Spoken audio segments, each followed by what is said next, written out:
Matumal lang inyo po negosyo, gumamit kayo mga bossing ko ng Arinola na magbibigay ng swerte po sa inyo para lumaki ang benta nyo araw-araw. Ang Arinolang ito ay espesyal dahil ito po ay nilagyan ko ng mga sangkap na magbibigay sa inyo ng swerte. Siya pa mga bossing ko ay may 7 omo na magbibigay ng swerte lalo na sa pera.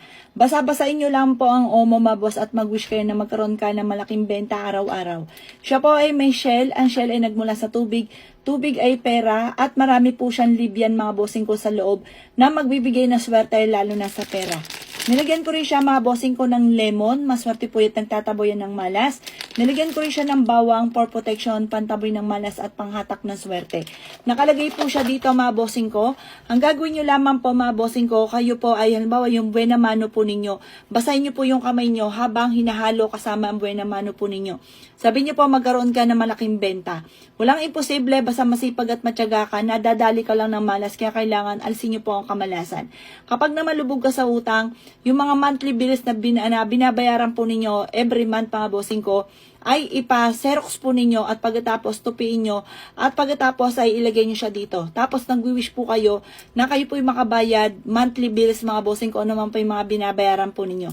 Pwede nyo rin basahin po mga bossing ko yung inyong kamay, tapos ihalo nyo po yan, ihawak nyo sa omo. Kasi yung omo nagmula sa tubig, tubig ay pera at yan po yung humigop na negative energy. Nagmula siya sa kalikasan mga boss, madalas pa nga ito nakukuha sa mga batis, ganyan mga bossing. Ito po ang gusto niya ay nababasa. Kaya para matupad kagad yung mga wishes natin, basahin nyo yung palad tapos haluin nyo po siya para hindi masyado basang-basa.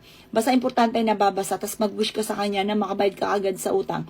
Kung hindi ka naman makaipon ng pera mga bossing ko, mainam, na meron ka rin ganito, pagkatapos humingi ka ng pera do sa mayaman tao, na gusto nyo balang araw ay maging mayaman ka rin kagaya po niya, ilagay nyo po siya dito at araw-araw ka magwi-wish. At tiyagain nyo lang kahit piso-piso maghulog ka. Hayaan nyo pa mga bossing ko, makakaipon ka ng malaki. May mga darating sa inyo magandang oportunidad na makakaipon ka ng malaking pera. Subukan nyo po ito at ito po ay magbibigay ng swerte po sa inyo. Ito po mga bossing ko ay napahiran ko na ng langis. At napausukan ko na rin po ito, ritualado ko na po ito. Abel nyo na po ito mga bossing.